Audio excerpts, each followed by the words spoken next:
Hello, everyone, and welcome to my MPA 593 Week 2 discussion board.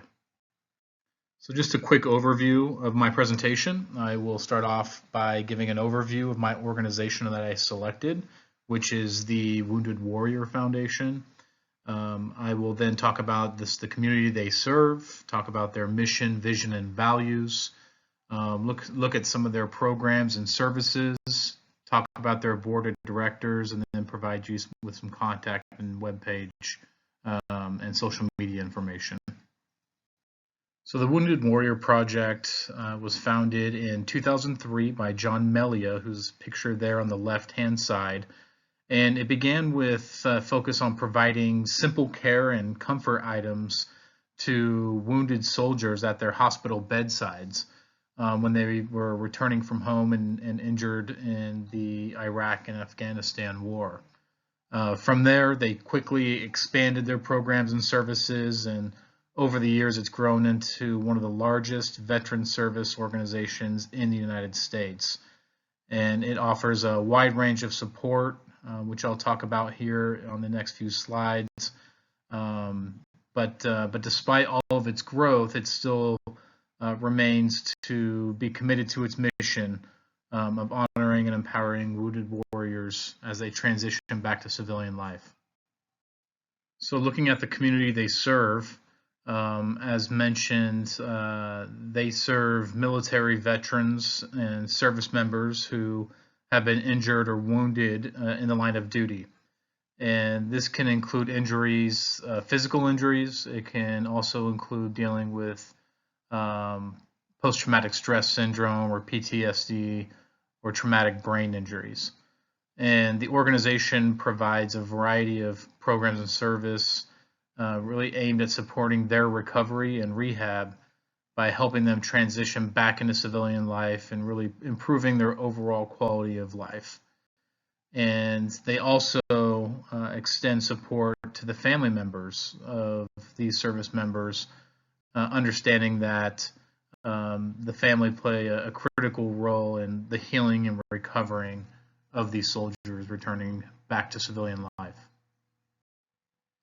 So the mission of the Wounded Warrior Project is to honor and empower wounded warriors. And they are dedicated to this through the advocacy for the needs of these injured military and service members, and also, as mentioned, to their family to transition them back into civilian life.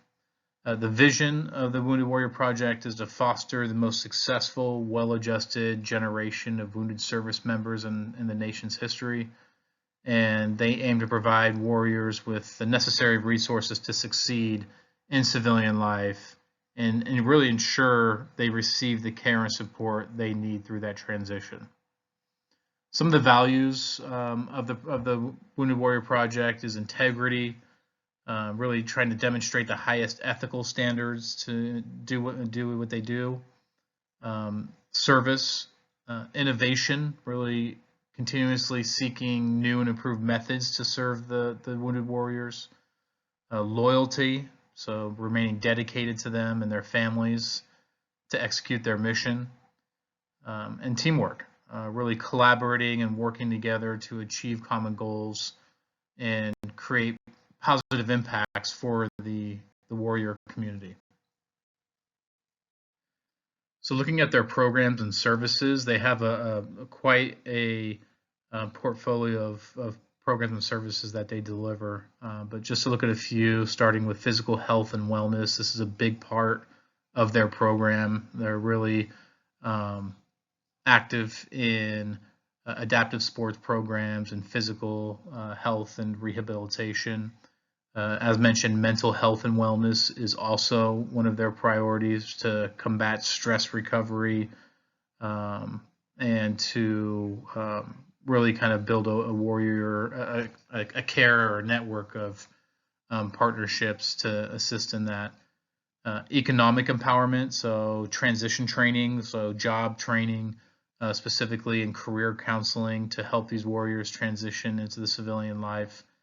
And independent services, so VA benefit assistance and independent independence service program to help these wounded warriors be independent in day-to-day activities, so that they are not dependent on anyone else for their well-being.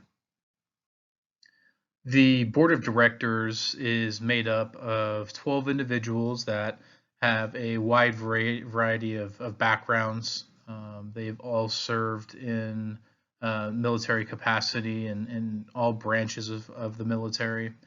To highlight a few of them, Scott Walker was a retired command senior enlisted leader with 31 years of experience in the Marine Corps, and he's held several positions in Defense Intelligence Agency and Cyber Command and National Security Agency.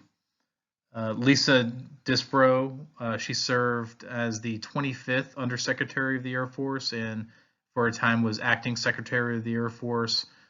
She's had extensive experience in defense and intelligence and serves on multiple corporate boards.